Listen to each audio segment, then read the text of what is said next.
জিন্নুন মিস্ত্রির জীবনের একটা ঘটনা। তিনি বললেন, আমি একদিন বিদেশ সফরে বাইর হইলাম।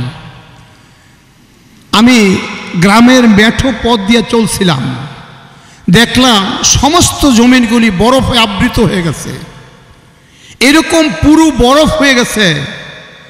দেখলাম একজন অগ্নি উপাসক সেই বরফের উপরে কিছু শস্যের দানা ছিটাই দিচ্ছে।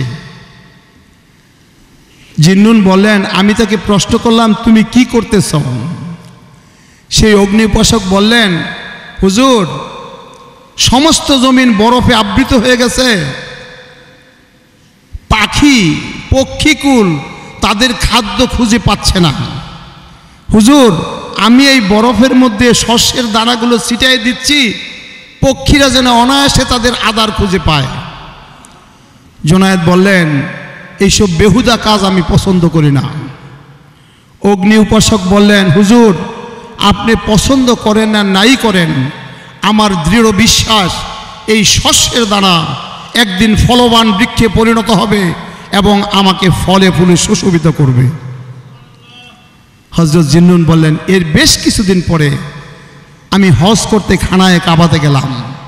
আমি দেখলাম ওই যে অগ্নি উপাসক যে বরফের মধ্যে শস্যের দানা বীজ বপন করছিল, ছিটাই দিছিল, তাকে দেখলাম অত্যন্ত ক্ষুধাবিরুর মতো সে খানায়ে কাবাকে তোয়াফ করতেছে।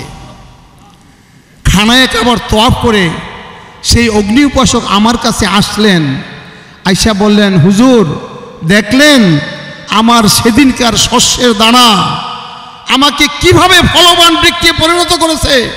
আল্লাহ আমাকে ঈমানের নিয়ামত দান করেছেন। শুধু তাই নয়, খানায়ে কাবার জিয়ারতের জন্য আল্লাহ আমাকে মক্কা মুআজ্জামাতে এনেছেন। সুবহানাল্লাহ। পশু পাখিকে কয়েকটা শস্যের দানা খাওয়ায়া যদি এই নিয়ামতের ভাগিদার হয়, মা খাদিজাতুল কুবরার বড় ভাই ছিলেন, নবুয়তের আগে তিনি একটা কাজ করতেন। তিনি আরবের যেই সব লোকেরা মেয়েদেরকে জীবন্ত হত্যা করত, তিনি খোঁজ নিয়ে তাদেরকে খরিদ করতেন টাকা দিয়ে, আইনা লেখাপড়া শিখাইতেন, পরবারিশ করতেন, উপযুক্ত বড় হলে তাদের বিয়ে শাদী দিতেন।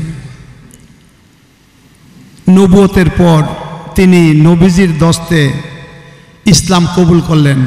বললেন, ইয়া রাসূলুল্লাহ, আমি তো নবুয়তের আগে মুসলিম ছিলাম না, আপনার হাতে আমি ঈমান আনছি, তো এর আগে তো আমি এইসব ভালো কাজগুলি করতাম, ইয়া রাসূলুল্লাহ, আমি কি সেই কাজের বরকত পাবো?